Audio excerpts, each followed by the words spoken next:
Good morning and welcome to the Daily Huddle. Leigh was kind of running, scrambling, so I thought I would give her a chance to catch her breath while I wish everyone a good morning and thank you for joining us on Tuesdays, which is everything communication and relationships. And Leigh, my co-host, has an amazing topic that I can't wait to dig into. So tell us about it, Leigh. Okay, this is it's a great topic, especially for today, Tara, because we are going to be talking about our inner critic and getting to know the voice of our inner critic. And the reason why this would be a great topic for me today is because I'm running late. I'm challenged, and I would normally hear, right, in my head, the voice of, I can't believe you're running late. How could you do this? How could you be skidding in right at the last second, right? And so, an inner critic, and why it's important to talk about the inner critic is because that's the reason why most people struggle, I believe, with anxiety, with depression, or just different relational issues is what are they hearing in their head? What is your self-talk like? Have you ever asked yourself, have you ever paid attention, Tara, to your self-talk? Well, for me personally, over the past many months, I've paid close attention to it, and kind of depressing. So I'm working on it. Well, so that is why I think I describe it to my clients is like there's this little CNN kind of ticker tape. You know how CNN is always running whatever they're talking on the screen, but there's always some kind of like Yeah. little dialogue running down at the bottom. Most of the time, that's how people's inner critic is running. Our inner dialogue is kind of running in the background of our experience. And what I've found is when people come to therapy, they generally come for some type of symptom, like they have anxiety, they have depression, some relational issues, and they don't know how to resolve it. And so a lot of times I'll ask, so if you woke up tomorrow and everything in your situation that you came for completely changed, right? Would you feel the same way you do now? And most of the time the answer is no. Yeah. Of course not.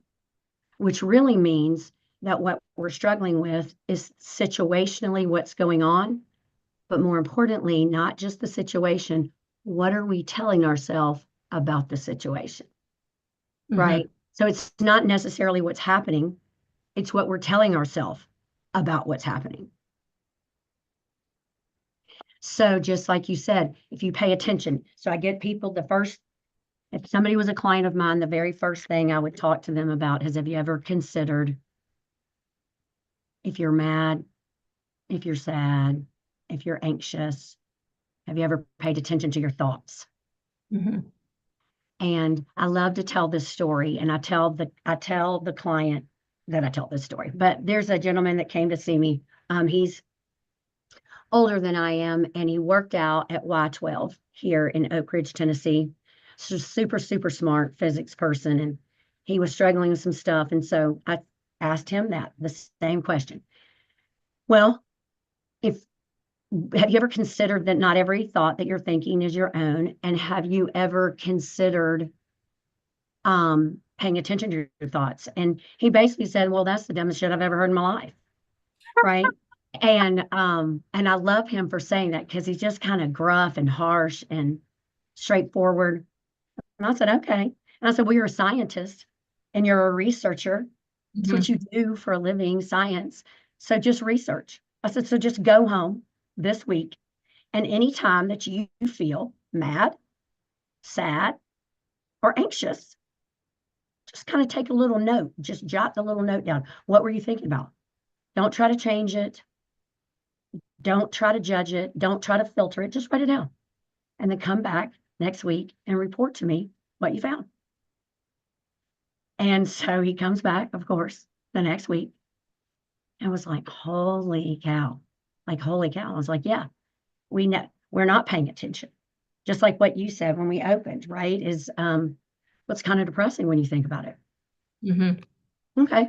Well, how are you ever going to change something? The very first step in changing, right, is we cannot change what we don't acknowledge, and we cannot acknowledge what we don't know is there. Mhm. Right? So you got to start with what do you know is there, right? And so people don't like to do this, and a lot of times they get resistance internally, they don't want to do it, which is really interesting, right? Because when people come to therapy or you're paying money for something and you want it, so that's evidence, there's a part of you that wants to get better. And then someone gives you an exercise and says, just go home and pay attention to what you're thinking about. And you come back and you think, well, I didn't do it. I said, can you stay curious about that? Mhm. Can you just stay curious? Why would you go pay money to help yourself, get a tool, and then not do it? And just stay curious about that. And it's normally anytime we have a resistance, there's our mind, body, many times will experience it as a threat, Right.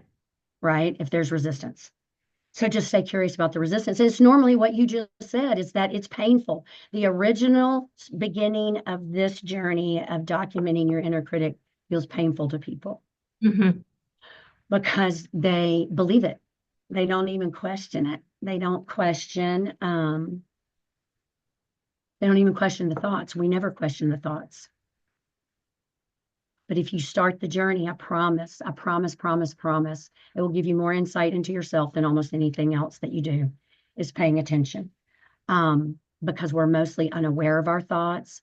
We don't resist the thought. The thought creates feelings. The feelings create behaviors, so on and so forth.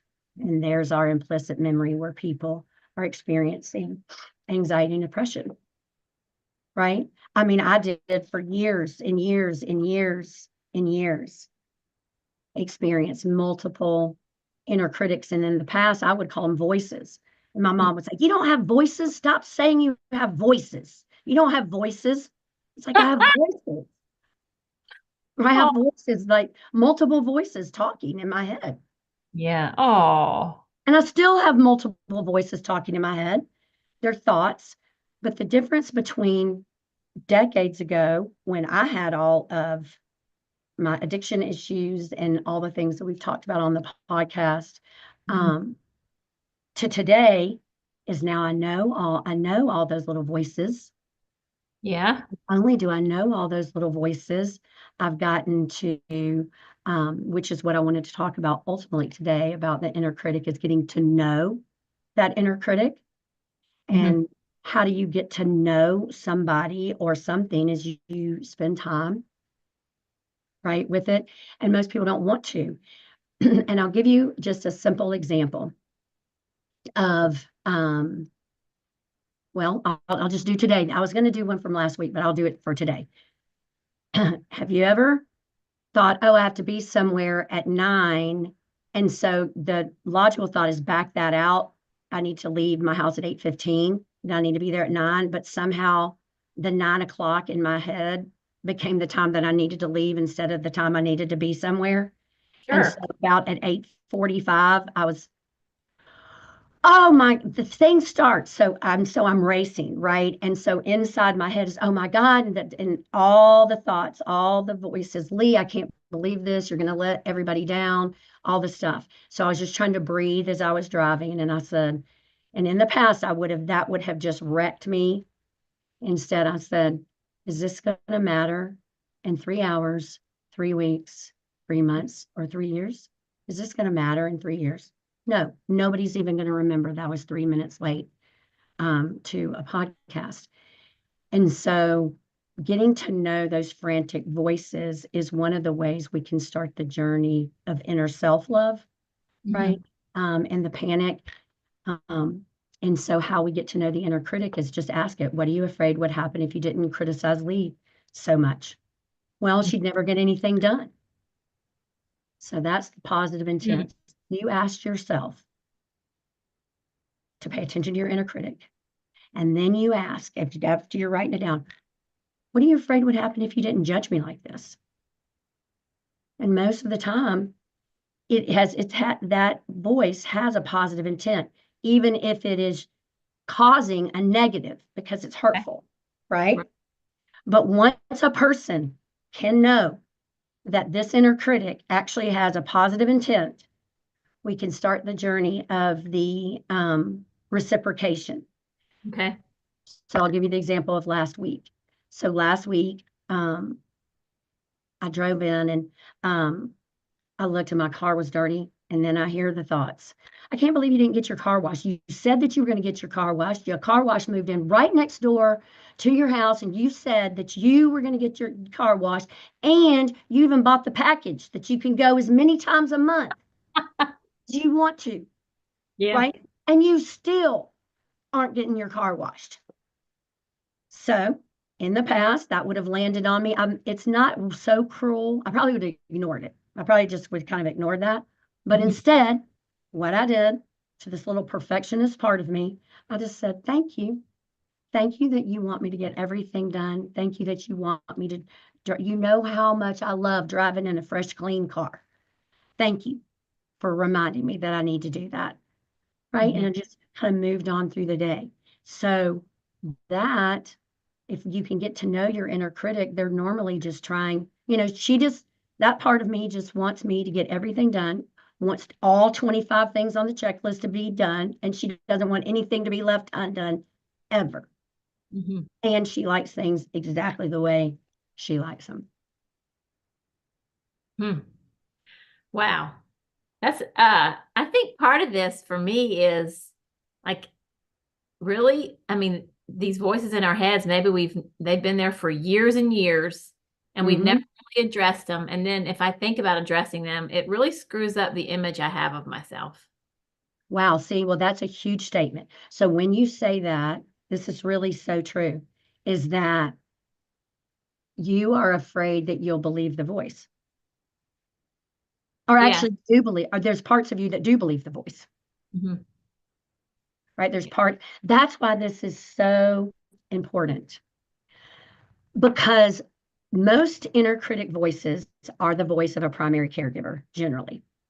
It may have been something they don't even need to have said it directly to you. You could have just heard it over time, like the values and principles of your primary caregivers then become something that, well, I'll give you another example. I have a money manager part that really, really, really gets mad at me when I spend money, especially if I spend a lot of money, and it screams and yells and goes crazy.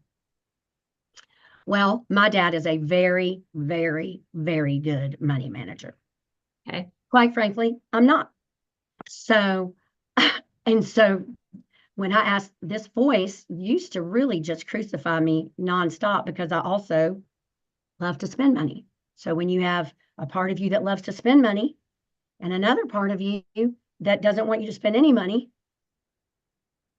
like we have talked about, right? That creates a lot of inner conflict. Right. But when I started writing down what that voice was saying, the inner critic voice of money manager, I was like, well, whose voice is that? It's my dad's voice. Interesting. Yeah, I definitely have that. I can relate to that so much. And so getting to know this is why I start with the inner critic, because it normally we talk about that I do the model of internal family systems therapy. So in internal family systems, it suggests that we are all kind of multiple, have different parts of us internally. And one of the parts that actually runs the show within people's internal system is this inner critic. And people may have multiple inner critics depending on different avenues of their life. I felt like I had an inner critic for every single part of me. Every single part of me had its own personal little critic. So I ask people, and I'm going to challenge you to do it too. I'm going to challenge you. What do you hear? When do you hear it? Is it all the time? Is it situational? When does it get loud? Does it ever soften? Right? And what do you do about these thoughts? How do you manage them? Like, do you ignore it? Do you listen to it and get depressed? Do you reject what it says? And if you start writing it down, which is called externalization, so we're externalizing what is in here internally. We're externalizing it by putting it on paper, which then allows us to see it with our adult brain, our prefrontal cortex, and it gives us a lot more information about it than just listening internally and feeling the result of it. And we just track that for like a week and then see what you come up with. And then we can get to know that little stinker. I think I'm gonna fire my therapist and just come to the Daily Huddle with Leigh. Oh, well, so tell I want you to offer some questions. Offer people to ask questions, but what does this work with people when you really discover their inner voices, their inner critic, and they're willing to do the work? Tell me about what happens on the other side. What is the big payoff? That's going to make me start crying. And I wish I knew how to do on here a whiteboard so I could show. But I draw this out for people. I draw out. So they come in, they tell me their situation, and I draw out on a little, and I think I did it on one of our earlier podcasts, this little upside down triangle with managers, firefighters, inner critics, and exiles. And when I show people what's happening on their inner system, and they actually apply this, it changes their life. It changed my life. I mean, it will change your life more than anything else I've ever done. And I've been in there. Let's see, God Almighty, how old am I? I'll be 59 in September, and I've started therapy when I was 13. So I've been in therapy on and off ever since I was 13. I did 25 plus years in AA. I mean, I've done a lot of work and Yeah. nothing. All right, so tell me more about the change. Like, what kind of changes are people experiencing? Well, what you said, like, so if you paid attention, you said, when I listened, I felt depressed. So when they listen, they don't feel depressed. Number two, when they realize it has a positive intent and they start actually having compassion for the part that's bringing them a frustration, they experience an inner calm and an inner peace, which then gives them an inner well-being instead of the anxiety and depression. And then eventually what happens is ultimately this noise inside people's heads softens, and they don't have this noise. They don't have this inner conflict that's making them feel anxious and not know what to do. Mm-hmm.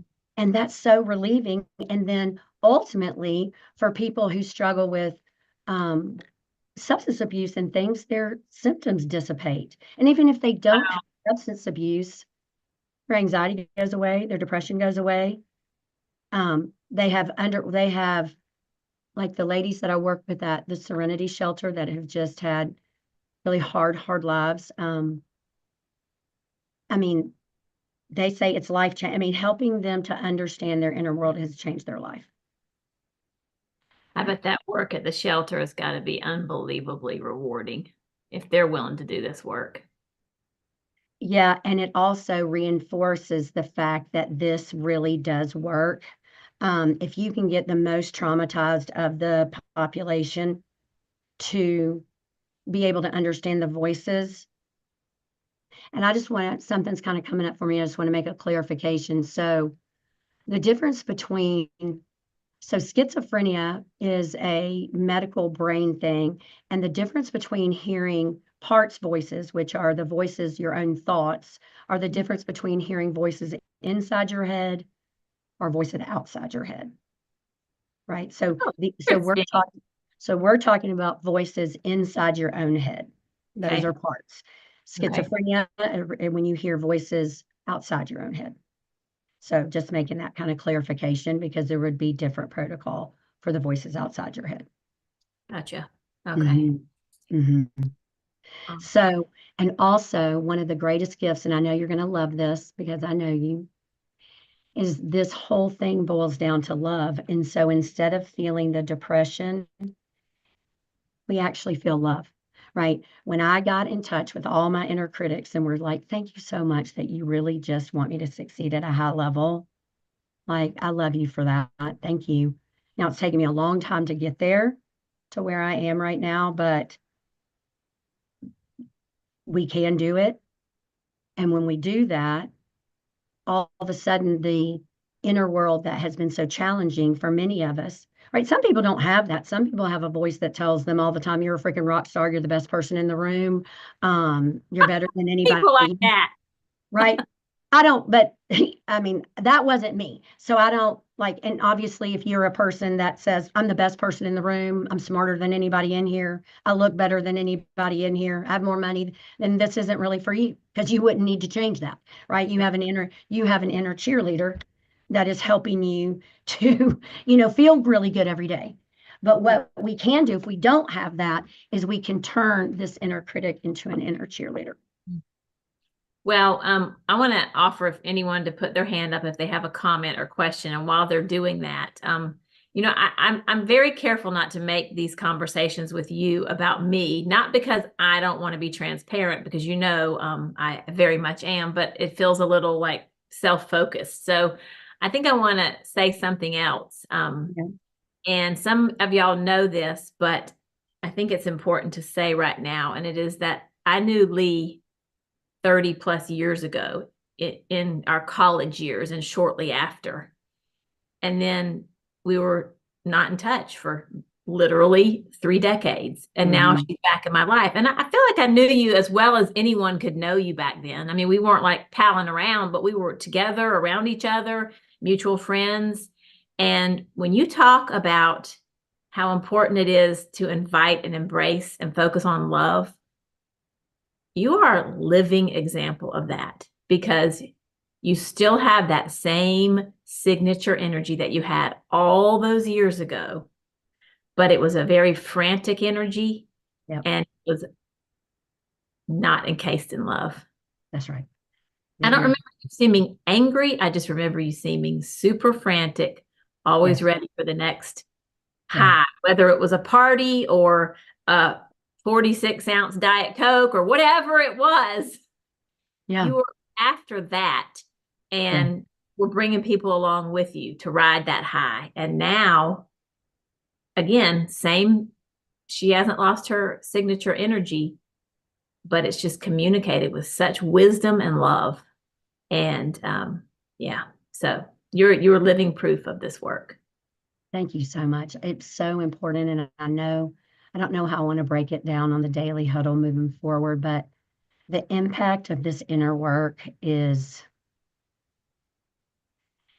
so important for people because I just want to say that no matter where people fall on the spectrum of any type of faith or what they believe, I do believe every person created is created in love and for love. And we miss that along the way. And one of the things that does that is this inner critic. And when it messes us up internally, it will eventually mess us up externally. Yeah, that makes sense. Mm-hmm. Because we cannot really reject and hate parts of ourselves and be fully open to full communication, full connection with other people. Yeah. And so it's just super important. It's just super, super important. And you're right. I have lived this journey. I've walked it out. And I want other people to have the freedom too. And I just kind of want to mention this real quickly because I know we have to go. But a friend of mine just lost like her third son to suicide. And he would just say, Wait a minute.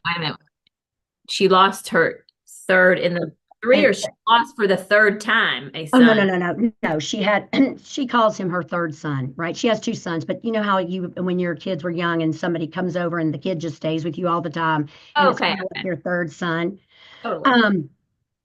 I spoke with her the other day, and this child, he was 18 years old, and he hung himself in a park, and I have just been so impacted by that because that's that inner journey, right? That's so painful.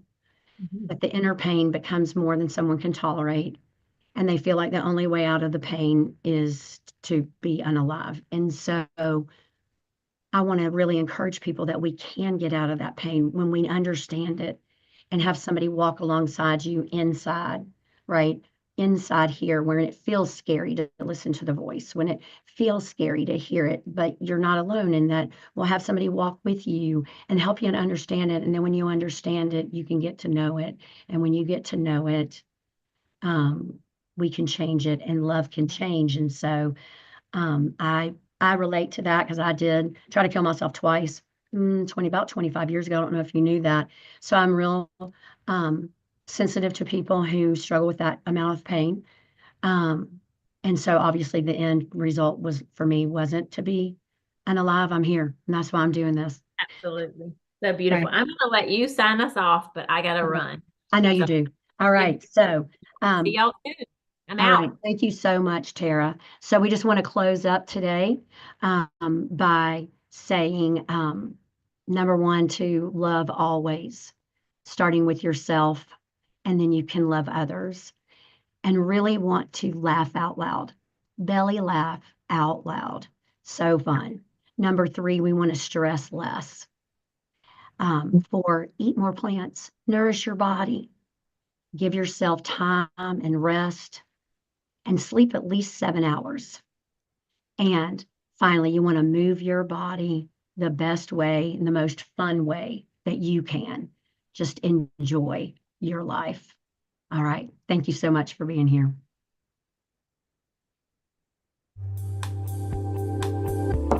Thank you so much, Leigh.